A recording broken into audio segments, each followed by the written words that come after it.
Hi, everybody, and welcome back to another episode of Invisible Histories Project Talks, where we sit down and virtually chit-chat with amazing folks doing LGBTQ history, archiving, and community organizing across the U.S. I'm super excited about our guest today, and my name is Megan Sullivan, she, her, hers. I'm here with my colleague, Josh Burford, he, him, his. And Bia, would you like to introduce yourself? Tell us your name, your pronouns, who you work for, and what you do there.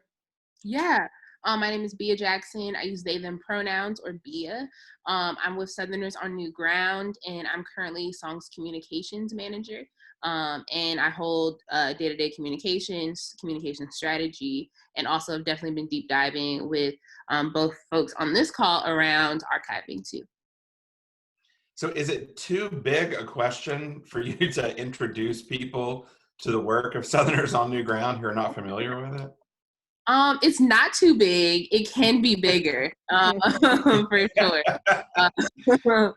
But Southerners on New Ground, what is an organization located in the South that's been in existence since 1993. So technically around like 27, 28 years of existence.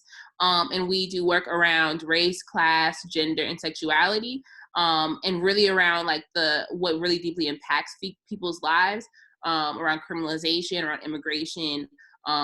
Specifically, our work right now is around ending money bail and pretrial detention, along with melting ice, and around COVID in particular, really focusing on free all demands to free all folks incarcerated in detention and in jails and prisons across the region. Nice. Now, am I right that your elders for Song came out of North Carolina? Yes. Our origin story started in Carolina.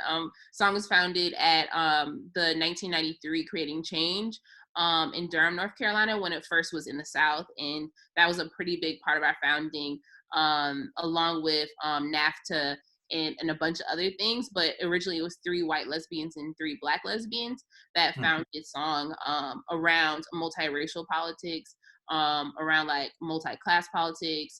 So yeah, definitely some origin story in North Carolina, and shout out to the Durham chapter too. Yeah. So I think the thing that comes up the most often in our work, archiving in general, like people who work in archives, archiving as a field is a very white field. A lot of white folks, a lot of white women, a lot of straight white women in the field. And so for us to do something queer felt really new to people. But I wonder, even in our own work, we get asked all the time, like, how does one go about centering the voices of people of color in these spaces that are just overwhelmingly white? I mean, and I'm wondering what we could learn from Song about how to center those voices in the work that we're all doing. Mm-hmm. Yeah, I think one of the things that we like to say at Song, like as a multiracial organization that definitely centers and uplifts Black leadership, and also like brown leadership too. I think one of the most important things to us is like, while doing that centering and honoring and uplifting of Black and brown leadership, and also like of Black and brown history, but also recognizing that like that white folks have contributions to be made to Black and brown leadership in history as well, by acknowledging the past, by acknowledging what can be done, and also by like being in right relationship as a white ally. So I think that also is something that comes into play around history too, around like letting and making sure that like Black and brown folks can tell their own stories, and make sure it comes from them directly, instead of like maybe a filtered lens or whatever. But I definitely think that in particular, it's really white people have a role to play in the history of Black and brown folks, and that can look a variety of ways. Yeah, that makes me think about, we talked this morning about oral histories a good bit, and oral history is such an integral part of Indigenous and communities of color. And, now it's very hot in academics. A lot of white scholars have moved into oral history, and all of a sudden it's seen as legitimate because it's being used in a different way, but its origins are very much so based in communities of color, but communities of color are not represented in the faculty line. So, working on getting folks in those positions, not just as professionals, but as advisors who have their own sets of community knowledges, I think is really lacking in our field in multiple ways. So that's a great point. Thank you for that. I absolutely agree. Oral history is really popular right now, but like Black and brown folks have definitely been doing oral histories for centuries, and they live in the bodies of everyone. Yeah. Well, I don't know if it's more academic or more white to do something like taking over oral histories from a group of people who've had it as a tradition for hundreds of years. Both and can exist. Life is complicated. Yeah, right. Yeah, absolutely. Well, it's funny to me that like so many academics, really, I mean, so many academics want to professionalize oral histories. When you see so much good oral history work being done on people with like a podcast budget of like $100, they're out with their phone recording, uploading it, and it's like I want to listen to that as opposed to this very starched interview, which I think we get often, a lot of times in the academic setting. Yeah, absolutely. I 100% agree. I think one of the things we're learning a lot at Song too around our documentation is really opening a space and enabling members to feel like they can, it doesn't have to be 100% polished to tell your story. It doesn't have to be edited in a particular way. So we're really trying to figure out what are the ways that we can tell the stories of of our history, and also like keep them alive and well and brewing within our membership and within our people. And that can look a variety of ways. It doesn't have to be so professionalized. Right. So yeah, I think that's something that we definitely grapple with all the time of like, did we make this flyer right? And I think a good example, our co-director Mary Hooks is someone who's like an avid I would say like spray painter and loves to make stencils. So really that has influenced that, along with our arts and culture work, has influenced folks to get creative on how we like tell our stories and how we also record and document. And also shout out to Ahitarte. There are political comrades in Puerto Rico that have deeply been helping us think through arts and culture work and have taught and poured into us over so many years. So yeah, I think that also deeply affects how we document and how we think of archival work too. Megan and I talk about this a lot too, that there's this tendency for us as groups, near the margins to want to tell our stories in a way that feels accessible to people who want to ally with us. But it is really, really hard for us not to allow our pain and our joy to become a commodity that is like being traded back and forth, either so people feel better about what they're doing or as an excuse to participate with us. We don't talk about queer joy at all anymore. I don't know that we ever really did, outside of queer communities. I mean, I don't think that we talk about it at all. I think, if I'm hearing you correctly, I think around like joy and pain, I think in a lot of ways it's hard to separate the two, because I know folks on the margins, a lot of our joy and pain is intertwined. Folks that are like directly impacted, that folks that are, find deep joy and love and community by being together. I feel like those are like so deeply intertwined that like our pain contributes to our joy contributes to our pain. So I think that's something that we always are holding in our thoughts. Like that's why I would say like the ways we hold space regionally at Song, or why we open altars, why we also make time for crude queer humor, why we also make time to like speak the name of folks that we've lost because of the prison industrial complex. Both are equally important, and both are really survival tactics for us, I would say. Can you tell me a little bit more, because I'm not sure that even I understand like how is Song set up around the South? Like you all have a home office, obviously. How does that setup look? How does like our membership look? Yeah. So right now I'm like trying to count all the chapters in my head. We definitely have, I would say, over 5, close to like 7, 8 chapters. I could be wrong. All this information can be found on our website, southernlgbtq.org. And also chapters brewing constantly. But we really, Song is a member-based organization, so all of our work is led by the members. All of our staff move with the intention of being a resource to our members to move the work, and also really organizing ourselves out of a job is really the goal at the end of the day. Like if we're creating and enabling ways for the members to show up best for their organizing work for their communities, then we're also like creating space for folks to to come up in leadership development as well. So that's really important to us. But we have chapters across the region, in Virginia, North Carolina, South Carolina, Georgia.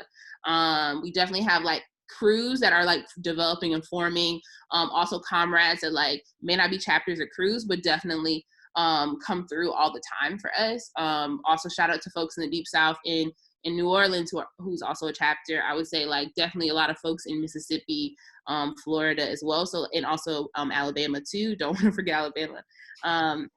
So we really have members across the region that support. And then also within that, we have chapters who are moving active campaign work around any money bail, pretrial detention, and in melting ice, and also most recently around the COVID crisis in particular. Is it hard to adjust when something like COVID comes up, or is it easier because you guys are so flexible? I think it's hard. It is hard. We had so many convenings set throughout the year. We really take pride in like gathering our membership to like strategize together, move the work, and also for like joy, and also experiencing beloved community and seeing how that looks. So unfortunately, I think we will have to cancel some convenings this year. We already had to cancel a couple at the top of this year, and I know a lot of our members are kind of, it's really sad, but that's kind of what we're gonna have to do in this moment. I think how we have been flexible, we also have a lot of call spaces, a lot of statewide calls in the areas that we do have chapters. We also have a lot of working groups, from digital communications to grief and spirit care to arts and culture, political education, language justice, that are all held, like all the work is held by the membership as well in those groups. So they've been actively meeting, actively scheming, and we also have been adding like more strategic thinking spaces for our membership. So while like we don't really have space to be together physically, we definitely have plentiful Zoom spaces to be with each other. So I would say that's kind of how we shifted things for sure. But I definitely think that the members are still, out in the streets, working, moving. Most of our membership are moving a lot of public pressure campaigns right now. So while the crisis has definitely affected organizing work, it also has gotten us to be more creative on like, how do we do more car rallies, or like, what are some digital organizing tactics for us to do, or like, our members are building out hella op-eds. So I would say that's one thing that we've like shifted, but it's different, but it's not too much different either. So how do folks get involved with Song? Like, they watch this video and they want to start working with you guys. How does that happen? Folks get involved with Song through a many of ways. If you're in an area that you would like to, build a chapter, if there's not a chapter there, you can email takeaction@southernersonnewground.org. If you want to join one of the local chapters, take a look at the website. We have chapter pages of all of the current chapters. Some chapters are still brewing, but all of the current chapters should be on that page. And then you can also email Kindred at southernersonnewground.org to get connected with those chapters, and we can make sure that you know when the next Zoom call is, or also for you to get signed up as a member. And also, one of the things that we really like to do, each new member, we like to send them like an actual like new member packet, and then also have a new member webinar for folks to hop onto to see how to get plugged in. So if you don't know, if like from the little spiel I gave here, if you don't know how to get plugged in, there's also ways to like hop on a new member call, and folks will make sure you're directed to the right place. Yeah, and we'll make sure and link to all that and share all that out. I think people are going to be really, hungry for this kind of work right now, especially if, there has been some disruption, or if they're at home more. I think people will be looking for hopefully be looking for more ways to meaningfully connect with their community. And y'all are such a great avenue to do that. And you're in so many places that I think it'll be really great for folks. But I know we've talked about this a little bit, and you've talked about, your interest with archiving and songs materials. I think it would be helpful for the folks watching to understand like how community organizing groups, how nonprofits are thinking about their archives, and what are some of the issues and challenges maybe that you've had in that kind of work. I think The biggest issue and challenge, I think, for songwriting is that we have like 27 years of archives for sure. And I think we've spoken about this as well. But some of the challenges I would say is like trusting an institution to hold and also curate the history of Black and brown, queer, and trans folks. We definitely understand, the purpose of that being accessible for folks to also be able to engage with, learn from, and all the things. But I think also keeping some historical memory, some archives for the membership when we do have convenings, when we do have spaces that we definitely want to like highlight that. And then also, being able to like let go of some things and like and share them with the world. As you all know, we definitely have a lot of stuff stacked for sure. Was in my office at one point, and now is like in 2 different places. So, and also members are constantly being like, I found this, photo album from like 2007. So like we're constantly finding things, and also differentiating like what is important and what is like a keepsake for like people to personally keep. And I think that's been some of the challenges, and also knowing that there are like plenty of leaders in our organization that may want to develop their own personal archive. So kind of also just differentiating what is possible to tell a song story with versus like what do people want to do with their own personal archives for maybe their family or their communities, or maybe for a different community to share with. So I think those have been some of the challenges for sure. Yeah, so many archives traditionally, they're there and they may be accessible, but they're not necessarily outreaching. And universities are the same way too. They're not necessarily outreaching to the communities, going to folks. And what I hear you saying is that it's so important for folks to not just be waiting, and also to not be parasitic. Like, what can we get? These materials, but then what can we give the organization to tell their historical story, for individuals to realize their historical worth, which I feel like, for y'all, because you do so much direct, on the ground, dirty, nitty gritty work, that sometimes you lose that my individual actions are part of this giant historical movement. And, we really want to work with folks to help create that narrative for everybody, but especially for the folks involved in it, because everybody's so important. Their contributions matter so much. And it can really help if archives start to, re-script the way they think about interacting with groups like yours and other groups. Yeah, absolutely. I think one of the hard things, I don't think it's necessary. I think we at Song, and also I know like in the movement for Black Lives ecosystem as well, definitely like want to have a leaderful movement. I think typically archives tell the story of like the one charismatic leader that changed the tide of organizing and change. And I think that that is a story, but I definitely think we take really deep intention and pride in like knowing that like our membership collectively is developing their leadership, and collectively like our leaders. So I think that's one of the things that we struggle with as well, is like, how do we tell the story that's so layered and multifaceted? And also that's not just one story, for sure.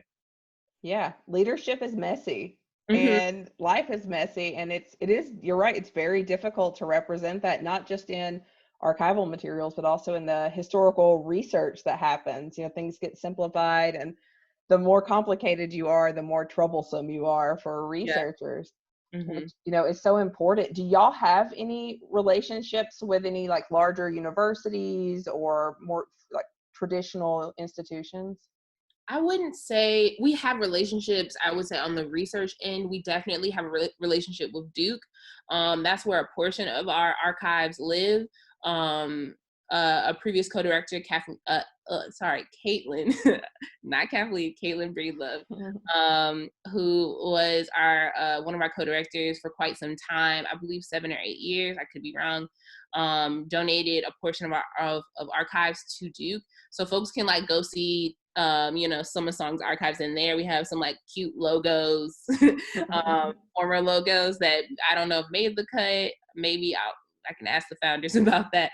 But that's where a portion of them live. I would say one of the biggest, one of like the institutions, quote unquote, that we do have a deep relationship with, I would say is Highlander Center. They definitely have, I would say, have given us some thought of like how we want to like hold our archives and think about them, especially in mind with like, you know, the historical memory of song. And I would say that like we deeply, our histories are definitely intertwined, with leadership coming from Highlander that also like, you know, directly poured into song. I definitely want to uplift Paulina Helm Hernandez and Roberto Tiarina, for sure, and Caitlin Breedlove. So those are just a few of folks who have like touched, you know, song, and also have been a part of like Highlander's beautiful and vast history as well.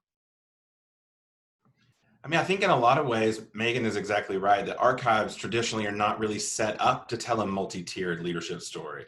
Like there's a box, and that box has a human's name on it. Even if the box has an organization's name on it, it probably has a folder with a human name on it. And it's hard to parse that out, right? Exactly. But it is the catch-22 of being able to, you need someone to look at the whole puzzle, pull all the pieces together, and then hand it off so that other people can make sense of it. But who has time? I mean, how many organizations do you know right now that have a full-time historian? I don't know. Me either. We do. But we have to. Absolutely. Yeah. That's our shtick. So right. You know. It's our thing. It makes sense. It's a lot of it is about, you know, there's not enough resources for the direct service work that y'all want to do, much less things that are important like keeping up with your history and having a historian or an archivist, but there's just no resources for it.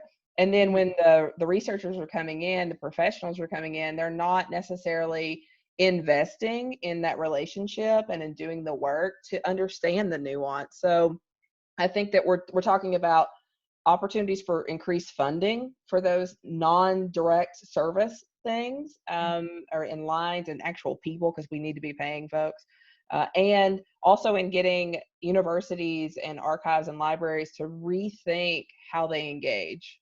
I think that's the thing that we're hearing over and over. Like everybody understands that this is important, but there's a miscommunication about how it needs to happen in the way that will work for everybody. Absolutely. I think around institutions, I think around funds, absolutely moving funds to institutions that are, you know, trying to have those grassroots stories highlighted. I think it's also deeply important, you know, to hire Black and Brown archivists that are trying to, like, in particular, like, carve out a niche in, like, I would say, like, the archival, like, sphere, like, field around, like, particular stories that, you know, may not be thought of or may not have been heard of because of like where we all sit in life and our experiences and things. But I do think that it's really important to invest in Black and Brown leadership in the archival world, because I think that's really one of the main ways, if not one of the only ways, that, you know, these stories can be highlighted. And also for folks to like to be able to tell their stories and to also to learn how to tell their stories and be in community with folks who are trying to tell a particular story is I think mostly important to us as well. Yeah. Ooh, that's a lot. But you're spot on. I was sitting here while you were talking, trying to remember exactly. We only had one faculty of color in my library program. That was it. And there were my class was about 25 people. There were probably 3 people of color in my entire class. I mean, that's probably nationally representative of schools and classes. And yeah, Megan and I have talked about this a lot. Like, you know, we have to figure out a way to engage students in the field, like get them, you know, into professional fields so that we can have Black and Brown folks sitting at the table. To your point, how do we tell this story? Oh, let's ask the actual human that's at the table that is impacted by the story, and then let them lead us. Yeah. Which we're not doing. And I even would love to see like academia like shift and land on its head in a lot of ways, and like actually unpack and and talk about like the ways that we're like, you know, professionalizing something that's so natural to us as people, Right. and like, you know, credentials like equaling like a certain level of access, or like, you know, ability to curate. I think that, you know, folks should not like need, you know, education and academia to feel like they can tell or curate stories, and to have a stamp of approval from an institution. So I do, I'm like, that's always on my mind of like, how do, you know, education in a college setting shouldn't always be like the key to opening the door to telling our own stories. And also even within, you know, within that is access, you know, like to be able to have the funds to pursue education and archival work, or to be able to have the access to, you know, to have to the resources to be able to do that. And I think, you know, education and learning is a beautiful thing, but academia in itself, it comes with access to. So thinking around like, how do we also enable spaces to open up for folks who may not have a college education, or folks who may not be interested in that as well, because that also in itself is deeply layered and coded in itself. Yeah. Yeah, I'm here for this total overhaul of higher ed revolution you're throwing down. Let's do that. We'll put it on paper. We'll have some bullet points. I would love to see that one day. I really would. You all work on the manifesto and I'll archive it for you. Thank you. That's how it works. Because a lot of what you're talking about is the imagination of what can be. And so archiving, you know, right now as things are, while we're working to change the system too, is so important, because if you know, it's difficult to think you can be something if you've not seen it. And so having, you know, the access and the representation and the exhibiting happening on different levels so that people can get that exposure will allow folks to think, oh, hey, I want to do this. This is an actual field. This is something that I can spend my life doing, either professionally or communally. And so there are some small steps that we can be doing better at before we get into the manifesto, but it's yeah, absolutely, I agree. Well, so we will link to the website and all the ways that folks can follow you. Is there anything else that you would like to say or comment on before we go? I think the website is a good option. We also, all of our social media is Ignite Kindred, IGNITE, Kindred. I believe I spelled that right. But that's where you can find us on Facebook, Twitter, Instagram, and also want to uplift to National Bailout Collective that literally just this past Sunday was Mother's Day and just bailed out hundreds of mothers in this time of COVID. So I would definitely say to keep supporting National Bailout Collective. Also, I want to uplift Ahitarte out in Puerto Rico, a political arts organization that definitely has been getting to the root and at the forefront of organizing and change in Puerto Rico. So I would say that's another organization as well. And shout out to our homies Galar and Mijente. So all the shout outs for sure. But that's all I wanted to say. Yeah, and folks can donate on the website, correctly? Yeah. Correct. Yeah. Right. On the website. Yeah. So if you got a few bucks, definitely, you know, go look at Song's website. They do amazing work. Like if you have a political interest, Song is probably at least dabbling in it. They're doing any social justice thing. They've got, you know, tentacles out everywhere. It's amazing. So definitely check out their website, support them on social media, support them financially if you can. Thank you so much, Bia, for being here, and we'll see y'all next time. Thanks for having me, y'all. Bye. Bye, y'all.